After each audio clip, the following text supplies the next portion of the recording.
Good. Oh, wow. That was instant. Okay. So, well, good evening, everyone. We're live. It's Sid Graff with a Huge Convention. We got Brian Gottlieb on with us. And Brian's the author of Beyond the Hammer.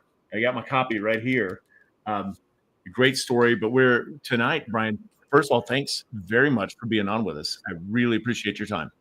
Oh, I'm really looking forward to it. You do such great work in the industry, and you have such a cool convention coming up. So we have some fun things to talk about. Okay, good. Well, it's always funny when we get ready for the Huge Convention. I mean, our team, we're preparing for it from the second day after last year's ended. We take a day off and we don't talk about it. And then we start back up, and we've been working and working. But really, not much happens publicly until about 90 days before the show. And then attention goes up, and that's when all the ticket sales start happening. So it's starting to get really exciting. Me and two of our teammates, we refer to our wives as the Huge Convention widows at this point in time, because we're just so busy doing stuff. But so on Thursday, the 21st, you're going to be our keynote speaker, right? Which is excellent. But before I ask this question, people are jumping on live. Thank you very much for joining us this evening. When you pop in, just take a second and say hello in the comments and let us know where you're joining from. And in 15 or 20 minutes or so, we're going to give away 2 tickets to the Huge Convention. I've got a little trivia question for everybody. So with that, so a lot of people, Brian, think of they're like, hey, if somebody built a 9-figure business, pretty much in the industry, but specifically in home service, they're like, this guy's a unicorn. How, do you ever consider yourself remarkable and special?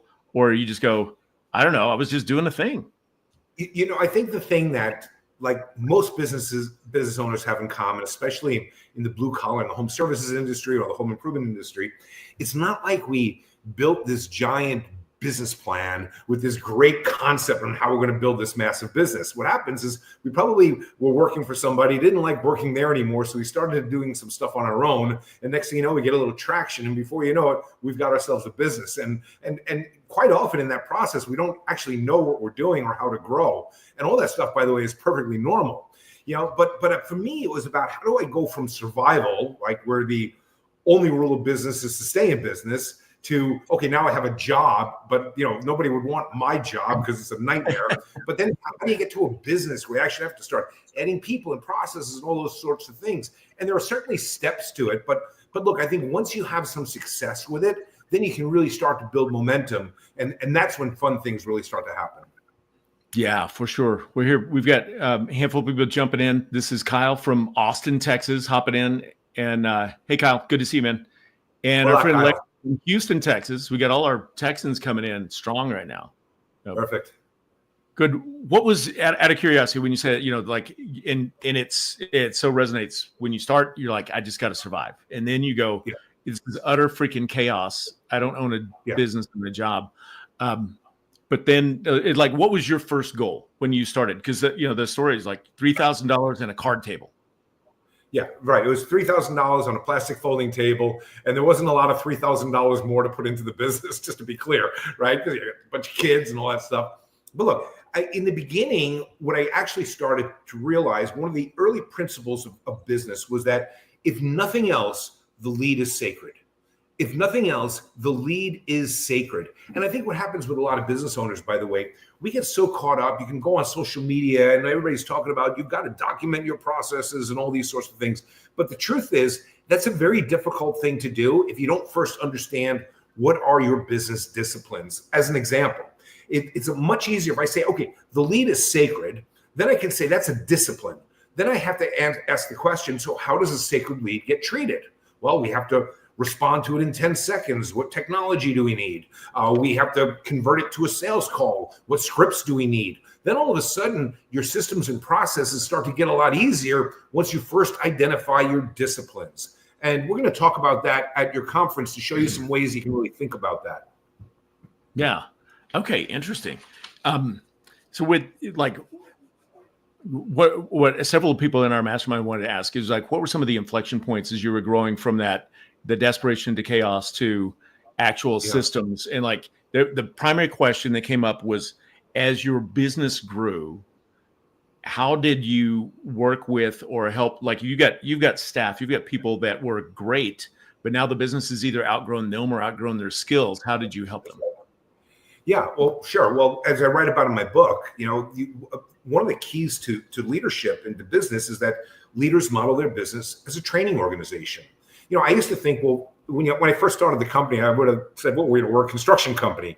As we grew a little bit, I would say, well, we were a sales and marketing company that happened to be in home improvements. But what really allowed us to grow was becoming a training organization. And when we do that, then we have to say, okay, what does a training organization do? How do we train and develop people? How would we not be held hostage by rules that you can't find good talent out there? How do we grow people? Yeah. Yeah. So what was the answer early on and how did that change? Well, look, the answer early on was understanding, just as your team changes, and it is true that sometimes the people that get you to one level aren't the same people that get you to a whole nother level because the skill sets have to change.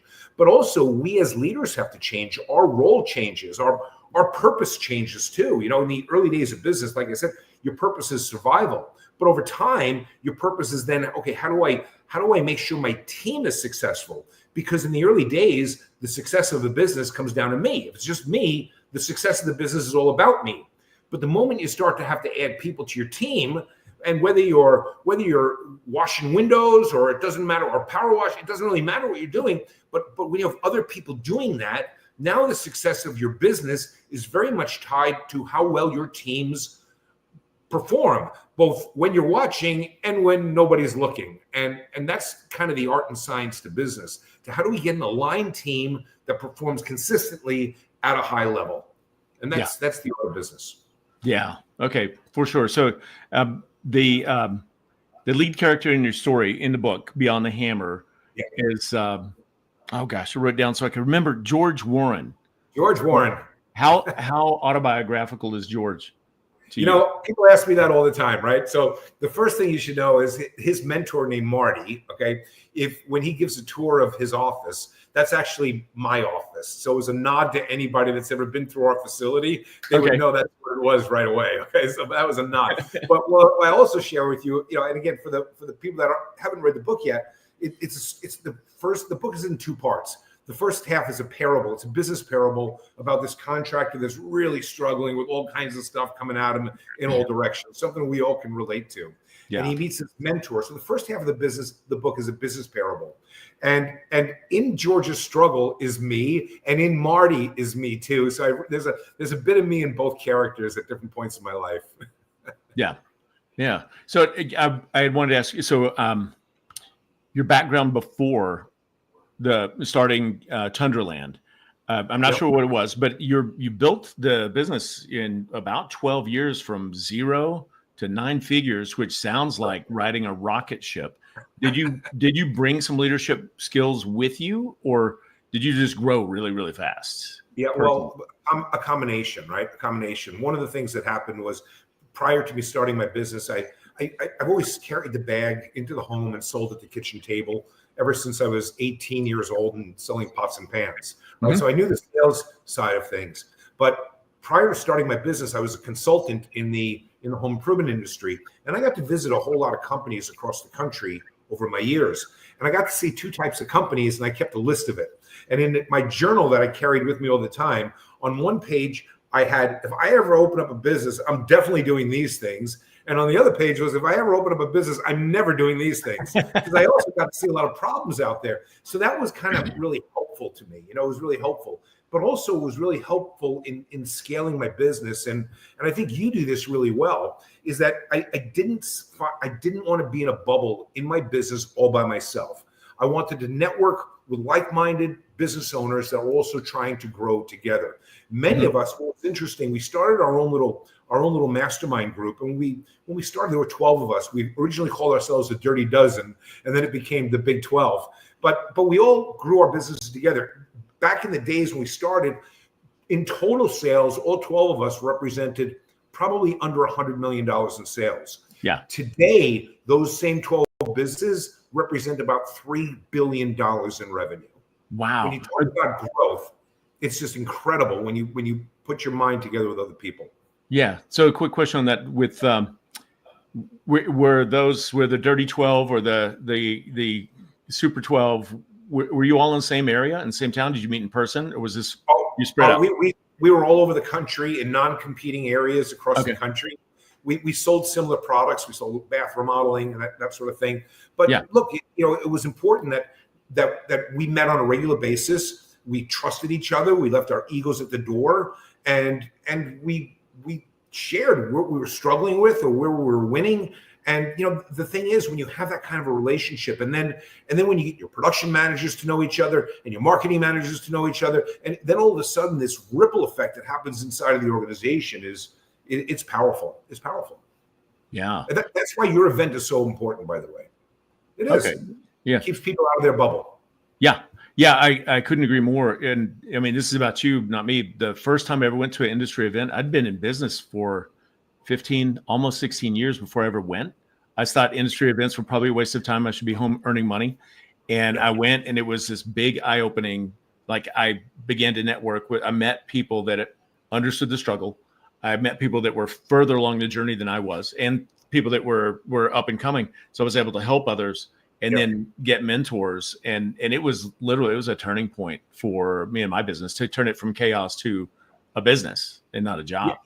And that's a great word, chaos. One of the early lessons I had to learn is that in the early days when I launched the business, we had one rule: just sell it. Just sell stuff. We didn't use the word stuff; we used a different word, but it was just sell stuff. And what we learned is that chaos can produce revenue. Boy, we were able to generate revenue. We didn't make any money, but we sure sold a lot of stuff. Chaos produces revenue, but discipline produces profit. And that was a big lesson to learn. And to have discipline, you need an aligned team and a strong culture. Yeah, I love that, because I do hear frequently people say, you don't have any problems that more sales won't solve. And I'm like, I don't believe that's true. Having more revenue is helpful in a lot of ways, but you can have things going on in the background that will kill you no matter how much money is coming in. Yeah, sometimes more revenue will kill you because you can't keep up with it. And that's another problem, And I think another lesson that I learned early on also was that when I started my business, we were a sunroom company, sunroom editions. And boy, did we build some beautiful sunrooms that we didn't make any money on. and what I learned also in business is complexity is the enemy of execution. That you need your business as simple as possible. But making a simple business is very, very hard. And making a complicated business is very easy. It's easy. There's always a reason to make things more complicated than they need to be. It's very hard to remove that complexity from your business. But once you remove the complexity, that's when you have a real scalable business, because complexity requires unicorns as managers. And we both know how hard unicorns are to find. Oh, yeah. So simplicity wins. Wow. So when you were, in your early growth, was your growth, because it was fast. It was fast. Was it hockey stick? Like you went, boom, rocket, or was it like a pretty good curve? It was a hockey stick, because the first few years was figuring things out. It was really proving the fact that we could actually make a lead, sell a lead, and install a lead with any level of consistency. Once we understood that, if you ask me what is the most important discipline in business, of all the disciplines there are, look, I bet just about everybody that's going to be at your convention. And I'm going to ask the question when I'm there: how many people need to hire somebody inside of their organization, but they're afraid to take on the overhead to do that? Okay. That's a real concern for most businesses across the nation. Yeah. But that's a symptom of a much bigger problem. The real truth is that the company they're not confident that they can hit their forecasted targets that they've created. The single most important discipline in business is understanding not just how to create targets, but how to hit them with consistency. Because when you're good at that, the willingness to invest in the business, well, you got that all day long. If I don't know if I'm going to hit my targets, I'm not so willing to invest in the business because I don't want to put that money at risk. But if I'm confident I'm going to hit my targets, investing in the business becomes easy. It becomes easy. And that's when things really start to scale. Yeah. Okay. Hang on one second. I'm going to give a quick shout out to everybody that's joining us live. Yeah. We got Sheila Smeltzer. We got Florida in the house. And now we got Jeff from Virginia and Ethan in Branson, Missouri. We held a conference there. Our conference there was in 2019, I believe. And That's great. then our Texas contingency. You guys, everybody, thanks for joining. Go ahead and I don't even know how to do it, but share this live stream into a couple of groups that you frequent so other people can jump in, ask Brian questions. If you guys that are on live, if you've got questions that you want to ask, just type it into the comments and we'll see if we can get to them. So let me get my list of questions from our mastermind, Brian. One second, because they're like 8. Yeah. All right. Hang on. I got to make sure we've already answered a bunch of these. Okay. What was a key strategy or what was a favorite strategy to increase your revenue per technician? Like thinking on a technician level. Yeah.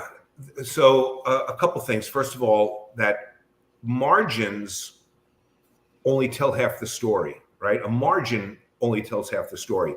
What we want to look at is in business, we want to look at revenue per crew day, right? When we send a team out, if I send a team out, how much revenue are they bringing back, right? Because I could sell like this pen, I could buy this pen for $1 and sell it for $10, and I can celebrate a 90% gross profit margin.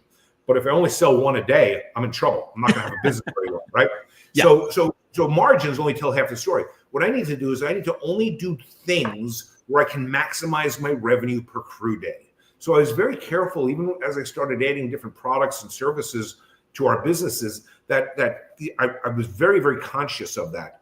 And look, and I think also when we think about how hard it is to generate a lead to begin with, and we finally get an opportunity to earn somebody's business, how can we sell them other products and services that we have? Because then you don't have that same repetitive marketing cost. And that's also super important. How do we keep the customer involved in our business for a very, very, very long period of time without being obnoxious?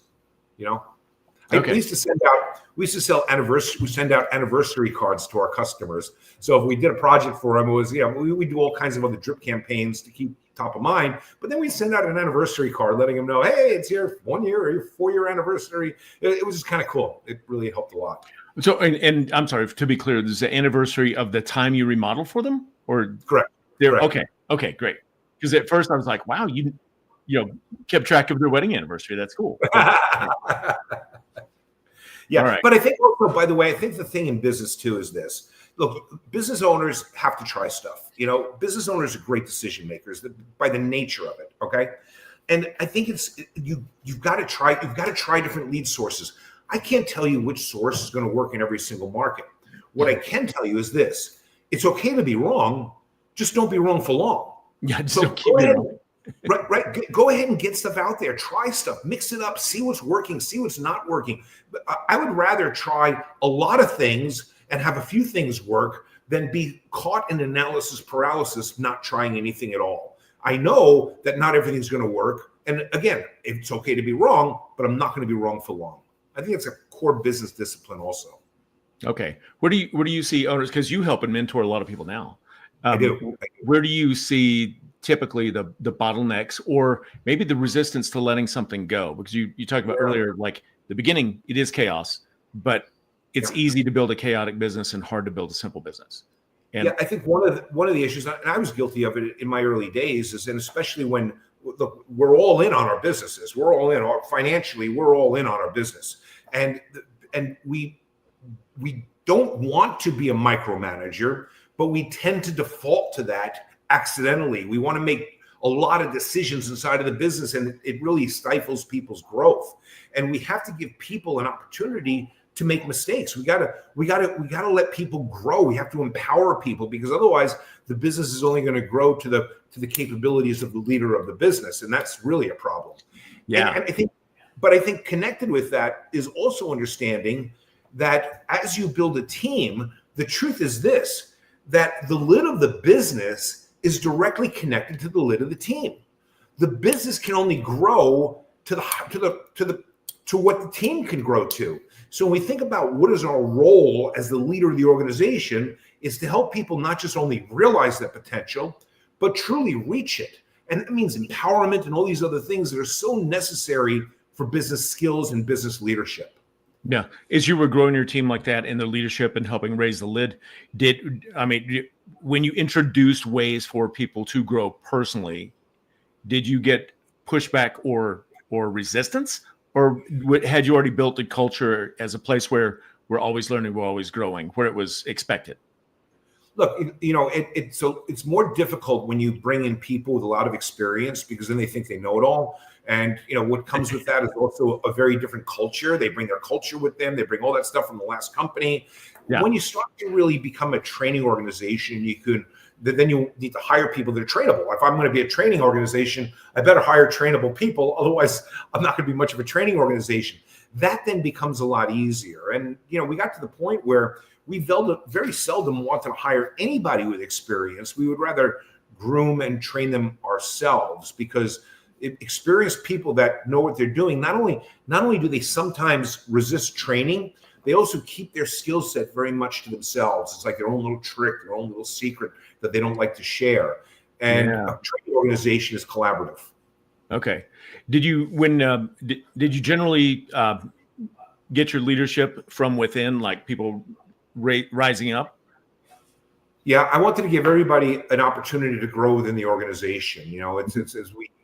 As you read about in the book, George made the horrible mistake of, instead of posting an ad internally first, he posted something online and got all this pushback from his team, rightfully so. If people don't think there's an opportunity in your organization, guess what? They're going to go somewhere else. Yeah. They're going to go somewhere else. Look, but ultimately, to build a business, you have to commit to building people. And that's what it is in the service industry.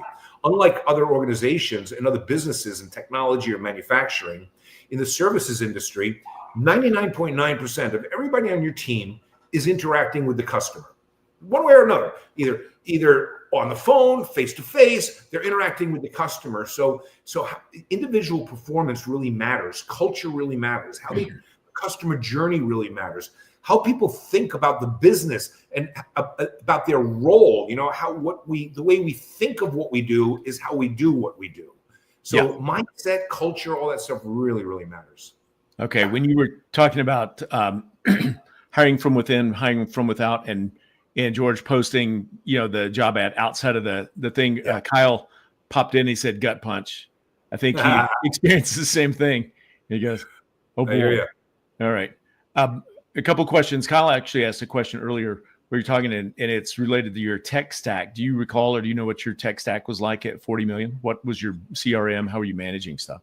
Yeah. So look, when I first started the business, when I started the business, there was another sunroom company that had our market, and there was all this. There were all these old leads that we got. Okay, when we took over this territory, and the lead list was so old. My son used to come over to my office after school. He was 15 years old at the time, and he would go through and call these numbers that were on this little tiny, all printed out on a piece of paper, and he'd call it number by number by number. We had no CRM at all, and some of the people died. I mean, we're talking about a dead lead. These leads were so old, they died a long time ago. But eventually, we got into a CRM, but even back then, it was like, it's amazing how much technology has leaped forward today versus how it was even 8 years ago in the home services industry. So, but at $40 million, look, we had to have a good phone system where we could, record calls so we can do training. We had a, robust CRM. And then, we had a great presentation tool that we used. It was called Engage. It's a great presentation tool.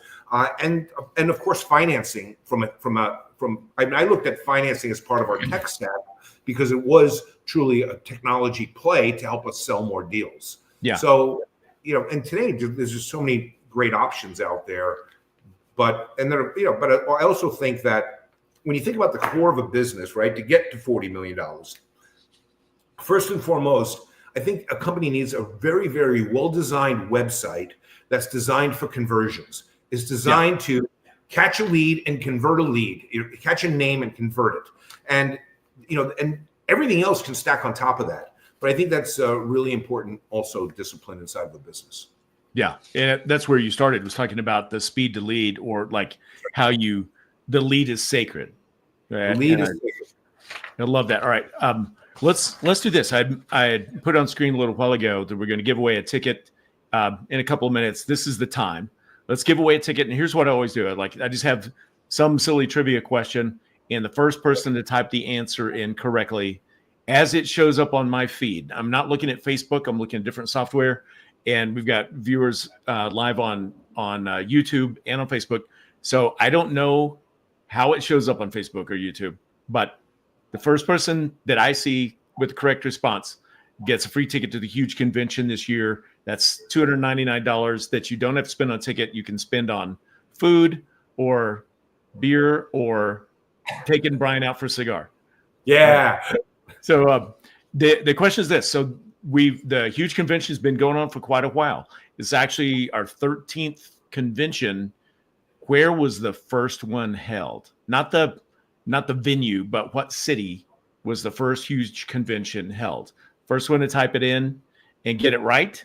And or I may just give the ticket to Rob because he's so kind to tell me how cool I am today. Like, that's probably worth it to get right there, Rob. Rob, you already have a ticket as part of the mastermind.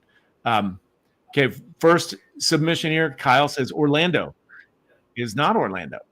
It's definitely in the South. So we'll keep going until somebody pops it in.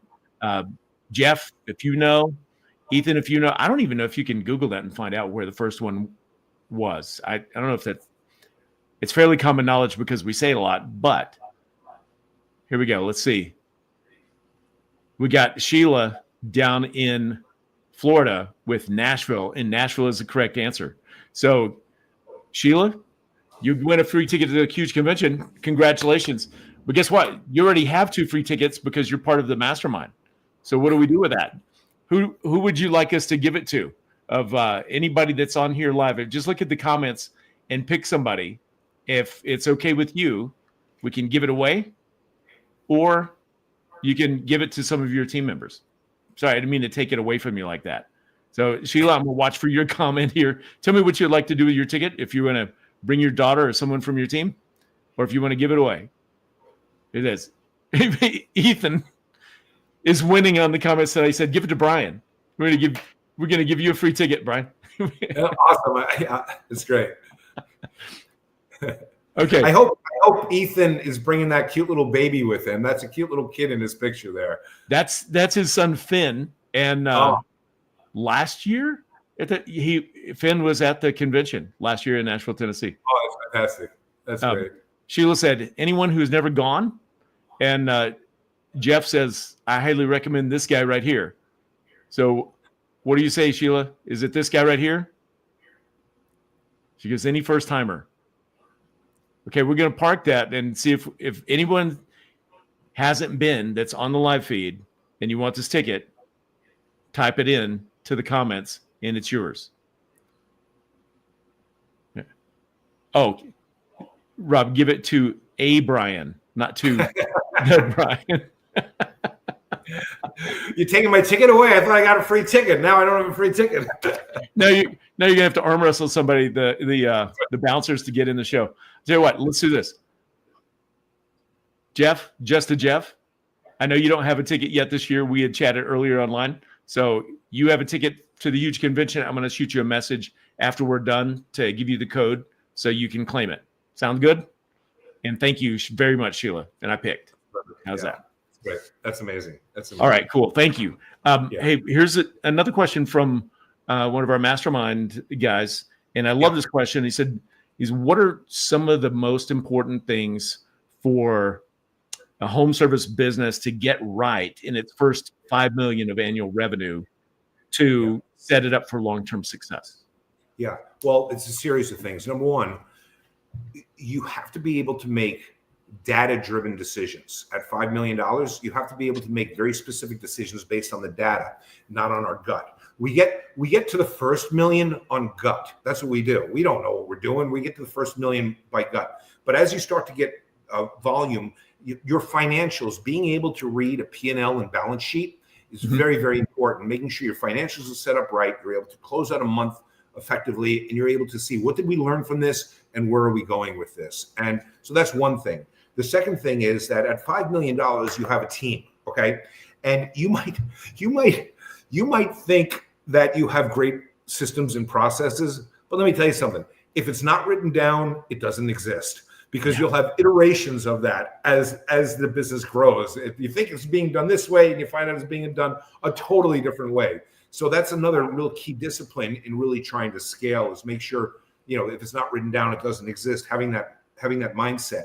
And I think the third thing is the idea that when you're coaching people, okay, different people are coached differently for effectiveness. And when it comes to coaching people, there's a big difference between being right and being influential. There's a very, very big difference. I might be right that somebody isn't doing something a certain way. It doesn't mean they're going to learn a lesson from it. I have to be influential with people. It's the same as true with customers. You might be able to go to somebody's home. You might show up at somebody's home that has filthy windows and really needs their windows cleaned, but they're not hiring you, because there's a big difference between being right and being influential. And I think that's the key in business in general when it comes to dealing with people. Did earlier on, and I know I keep reflecting early on, because most of us can relate to a business that's doing 20 million or less, because we've never gone to that extent. But did you have the confidence to be influential with your team, or did you ever feel like kind of like an imposter with your own company? Yeah, look, imposter syndrome is real. You bet I did. I felt like, because again, like, there were a lot of times in the business I didn't know what I was doing. I've never run a $20 million company. I never ran a $5 million company. I never ran a $10 million, never ran a $20 million company. So the voices in our head can really start to speak to us, and we hope that we're giving the team the right advice. But what I'll also say is that you just got to not pay any attention to that noise. This is your business. You've got to run your business. You got to drive your business, and self-doubt is real, but ultimately over time, you start to get some wins, and you can really start to build momentum off of the wins, and just give yourself a break on stuff. Yeah. Is what yeah. All right. I mentioned earlier, like your growth in 12 years is pretty phenomenal. Did you, after you kind of got where, like, okay, I'm not fighting for my next meal, I'm not in desperation mode, maybe it's chaotic. Did you have a moment where you're like, I'm going to put my foot on the freaking pedal and just see how hard can I be drive? Like, how big can we grow? Or what was the catalyst for really driving big growth? Right. So a couple things to that. I used to do this to my team all the time. I put my fingers like this, because my goal was to bend each department. I wanted to bend each department at any given point without it breaking. Because what I wanted to do was create a problem to fix a problem, to create a problem to fix a problem. I have too many leads. Okay, I don't have enough salespeople. Let me fix that problem. Now I have plenty of salespeople. I don't have enough installers. Okay, now I got plenty of installers, but now I need more leads. Let me constantly figure out, how do I create a problem to fix a problem? And that was really the methodology to grow the business. Yeah, interesting. Okay, were there times when did anybody break, or did you like put them back together, put a splint on them, and go, it's gonna be okay, we can do this? Yeah, let's just say I probably could have kept on a full-time therapist for my team and kept them busy. For me, look, I'm all gas and no brake. And the other part of it is I need to also surround myself with people that are able to challenge some of the crazy ideas that I have, and that's also important. I just got to listen to that. And not that I'm going to follow everything, but I need to be at least open to it. At some point, you're like you're the successful guy. Even in your business, in your community, people look up to you. You're like, you've accomplished something really impressive or important. And did you struggle at that point, not having did your circle end up being a lot of yes men or yes women that were going, oh, Brian, you're so cool, you're great? How did you find the people that speak the truth to you? Yeah. Well, look, it's very easy to get in a meeting, and if I say something or if I ask a question, there are going to be a lot of people that are going to try to, have the right answer, and then look to me to see what I'm set to see if I approve. But what's more valuable, and you have to just publicly appreciate it and celebrate challenging questions. I would rather have a challenging question than the right answer, right? Mm-hmm. Because that's what you really need as a business leader. You need it. So I think that also is part of the culture, though. Look, I think I've been very fortunate that because we were figuring out stuff together and we were growing the business together, and I would share that, look, if we're working on a home show or we're trying to set leads, I'm out there as a co-producer in the early days. So, that brings credibility. And also, when we don't get things right, we got to talk about why we didn't get it right, but not about the people. Because look, if Sid, let's say you're my production manager and I got a problem with some customer, and and I say, what happened with this job? How did things go wrong? And you say, it wasn't me, it was them. You could immediately point your fingers to other people. Yeah. So instead, I've got to approach it. Hey, Sid, we got a problem with this job. I know we have the right people. Help me understand, where do you think our process is broken that's creating this? I really wanted to get our team to focus on the process, because when you focus on the process and where the process is broken, people don't take it personally, but then they're also not afraid to challenge the process, because the ultimate goal is, how do we have a better process? And that is open to anybody to challenge it. Okay, that's really good. Hey, I want to ask Rob's question. He posted in here, and then I have sort of we need to, it's want to be respectful of your time. I have a closing question for you right after that. So he was talking about as you were bending people and that balancing act of more leads, more installers, more sales. With that scale department by department, how did you get it to grow more steadily in all three departments? I don't know if that makes sense. Well, look, okay, in the early days, when you have 2 or 3 salespeople, you almost have to schedule to perfection to keep everybody busy. You almost have to schedule to perfection.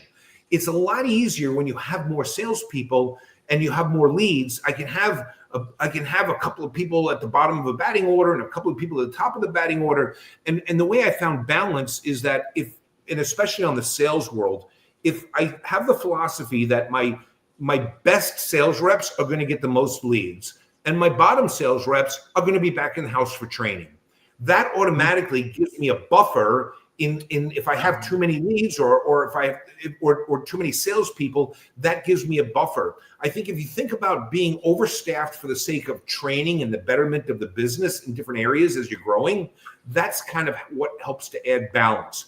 But also, it's a matter of and it's different for everybody.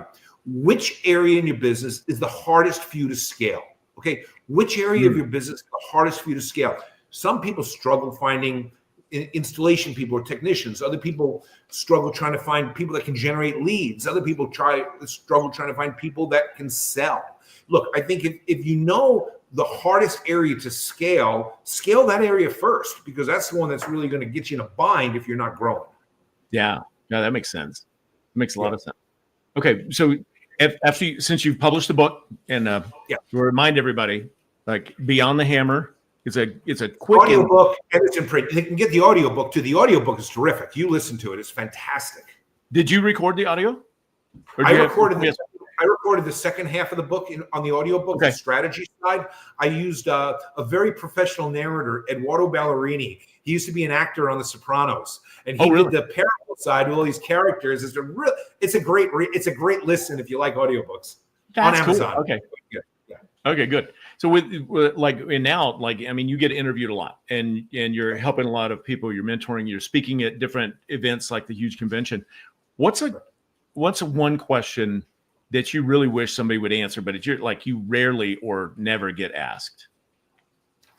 What a great question, right? What a great question. Why, Brian, you had such a successful business, why did you sell it? And so when I repeat that question back to you, Brian, you had such a successful business, why did you sell it? I'm not going to answer that. No, I'm kidding. Okay. Because what I found, and this is really interesting, is that as the business was growing, once I had 600 employees, right? Mm-hmm. And I found that, and I was 62 years old at the time too, by the way, with 600 employees. What I found is that I want to call it chutzpah, the energy, the chutzpah, the courage to take a lot of risk as a young entrepreneur was waning. And I started to become a little more risk averse. I got this big business and I'm just trying to keep it all running together. And I thought, if I ever get hit by a bus, is my wife going to step in and run this business? That's not fair to her. Yeah. Combined with private equity, they were jumping over each other to get in our space. We were in a well-positioned business. They were great businesses, all three of them that I sold. And, it was the right time. It was the right time. And I needed to write a book. But that was the two primary reasons was I was getting a little risk averse, and I was worried that about my wife having to step in and run the business. Yeah. Yeah. Very fair. Well, then I said that was the last question. You brought up the book. What was the motivation to write a book, and how has that how is it met your expectations? How's it turned out compared to what you had in mind? Where you're like, I'm writing a book. The motivation was, I feel like a lot of leadership books aren't applicable to the home improvement industry or to the home services industry. Yeah. And I feel that I feel they tend to be a little preachy. And I wanted something that was very relatable, that spoke to people, was approachable and actionable, and people could do it. And then they can see the results from it. Because I'm all about, if you want to build a business, you have to build people. And the entrepreneur affects so many people. That's why I love working at the entrepreneur level, because they hire people, they're life changers. They really are. Yeah. And so and for me, look, my thing is that when I started really going all in on building people, here's what I realized. I realized the two most important days of your life are the day that you're born and the day you finally figure out why. Wow. And I realized that I'm on this planet to make a positive impact in this world. And I do it through the entrepreneur and through helping and developing people. Yeah. The result of the book has been terrific. On average, about 4 or so thousand books a month are being purchased month after month after month after month. I'm actually heading to London in September for an award, for a book award, for an international book award, which is really cool. So it's been a fun ride. It's been a very humbling journey for me. It's been great. That's great. Congratulations. Great. Thank you. With that amount of book sales, since there was an obtuse little factoid, but that I found online because I was doing a little homework. In 2018, Tunderland was awarded a Guinness Book of World Records. Yeah. but I couldn't find for what. Yeah. So what's interesting is one of our businesses was putting windows in people's homes, and we always look for cool ways to interact with the community, right? Whether it was, people singing in our shower or whatever we did for our shower displays to send a kid to music school. But one of our products was replacement windows. When you put new windows in people's homes, you typically take the old windows out and you throw them in the trash. And we thought that was such a shame. So we started doing, let me show you something. Hold on. We started working with local artists and community members, and we would give people these old window sashes, and we would ask them to turn them into beautiful art pieces like this one right here. Wow. So okay. Beautiful art pieces. Okay. And then what we would do is we would take all these window sash art pieces, and we would display them in our town in a big community center, and we would do a giant public auction, and all the money raised would go to help somebody in our community that really needed it. So it was a really cool thing. So we did a lot of cool stuff with it. Well, I wondered, we would set up like 100 windows, 200 windows. So I wondered what the world record was on it. So I called Guinness to find out. And Guinness, we could do a whole podcast on calling Guinness, but they didn't have a category. So they said, okay, it's 1,500 windows you have to display. I'm like, 1,500 windows is 2 tractor trailer fulls of windows. That's a tremendous. Where am I going to put these things? Yeah. I mean, so we rented this convention center, and now I need to get these things painted. So I did a giant community calling to have, look, I had this whole convention center was full of plastic folding tables and window sashes and paint. And people came out with their kids, their grandkids, painted windows all weekend. And then we set a Guinness World Record. So it's pretty cool. Bravo. That's fun. Yeah, that's fun in so many ways. Yeah. Well, good. Well, I got to tell you, thanks again. This has been a lot of fun. But thanks for your time. Like, I recognize that, it's a big deal. And I'm truly excited. I mean, thanks in advance for coming to Nashville. For those of you still on, like, August 21st, Thursday, the 21st, Brian's going to be on stage, take the stage. I believe it's 9 a.m. We've already got it scheduled to lay out some wisdom and then maybe have time for some Q&A. But really appreciate it and look forward to meeting you in person. Yeah. Yeah. Likewise. Thanks so much, Sid. And thanks to everybody. Appreciate you all. Look forward to seeing you in Nashville. All right. Thanks very much. I'm going to end the live stream. Stay on for just a sec.